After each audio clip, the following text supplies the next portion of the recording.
Hello world, welcome to episode 36 of my weekly rant dedicated to inspiring the change of mindsets, especially our African mindsets. Last week, I came across an article entitled Africa Still the Dark Continent.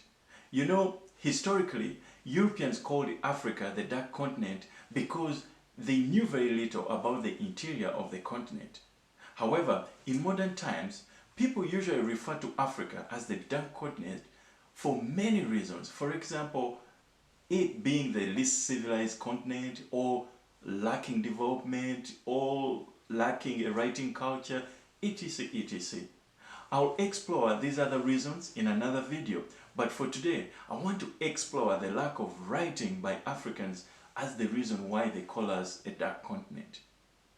Upon reading that article, I researched the whole subject of how many books are published in Africa versus books published in other places of the world, and what I found was very depressing.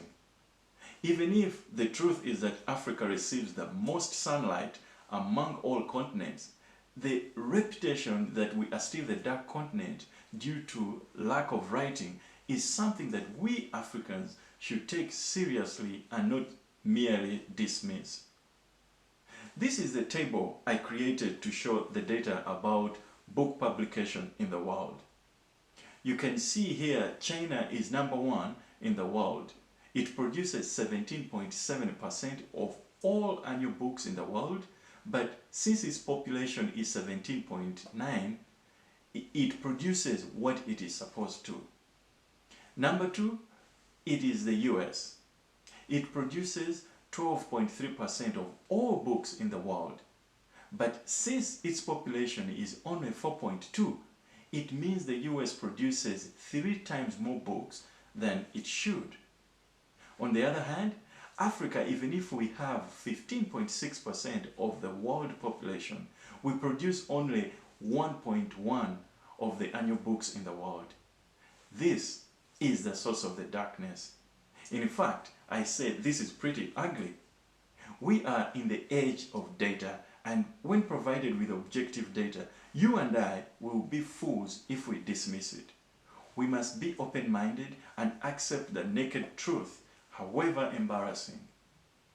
Publishing books is a very easy way to measure how a country or a continent is doing in the modern civilization. Those countries and continents that produce more books are also the places that are leading the modern world. If you adjust the data I've just shown you to consider books per person, it's interesting that instead of the US or China, it is the small country of Israel that comes out as the best in the world in regard to books. Even if it's only 0.1% of the world population, it produces 0.4% of all the books in the world.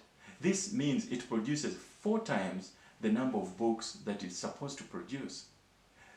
This can easily explain why Israel is very strong both militarily and technologically.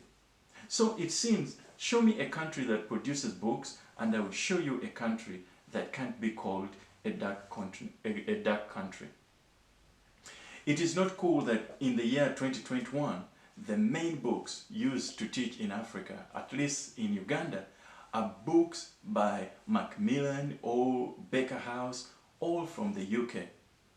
In order for us to stop being known as the dark continent, the ball seems to be in our hands. For you professors and the educated people out there, reading other people's books is not enough. Let's change the narrative that Africa is a dark continent. Let's start writing our own books. Don't just get emotional or angry when people call Africa the dark continent because of lack of writing. Do something about it. Thank you for watching, and don't forget to support the channel by subscribing and pressing the notification bell so you are notified every time I post a video. And remember, changing our mindsets is the struggle.